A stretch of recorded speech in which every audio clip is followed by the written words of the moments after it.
দর্শক, মাঠে বসে এইভাবে ছেলের গোল করা দেখছেন মা। বিশ্বকাপের মতো সবচেয়ে বড় মঞ্চে ছেলের নাম যখন পুরো স্টেডিয়ামে ধ্বনিত হয়, তখন আনন্দে চোখের পানি ধরে রাখতে পারেননি ম্যাথিউস কুনহার মা।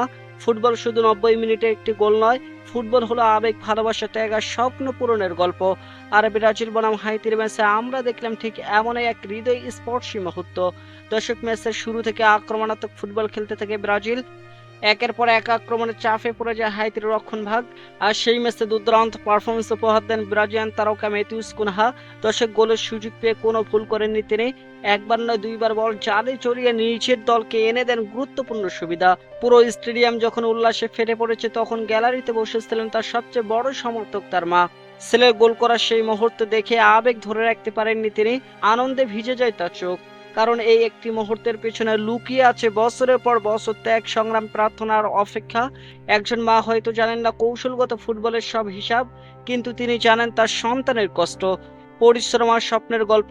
দর্শক, সেই সন্তান যখন বিশ্বকাপের মঞ্চে দেশের জার্সি গায়ে গোল করে, তখন একজন মায়ের জন্য এর চেয়ে বড় গর্বের আর কি বা হতে পারে। ম্যাথিউস কুনহার গোলের আনন্দে পুরো ব্রাজিল যখন উল্লাস করেছে, ঠিক তেমনি সবচেয়ে বেশি খুশি হয়েছেন তার মা। কারণ তিনি নিজের চোখে দেখেছেন তার সন্তানের স্বপ্ন পূরণ হতে। আর এই কারণেই তো ফুটবলে এত সুন্দর। এখানে শুধু গোল কিংবা জয় পরাজয়ের গল্প থাকে না, থাকে হাজারো আবেগের গল্প, থাকে একজন মায়ের চোখের জল, যা দুঃখের নয় বরং আনন্দ আর গর্বের। তো দর্শক, এমন দৃশ্য আপনারা কিভাবে দেখছেন জানাতে পারেন আমাদের ভিডিওর কমেন্ট বক্সে। ধন্যবাদ।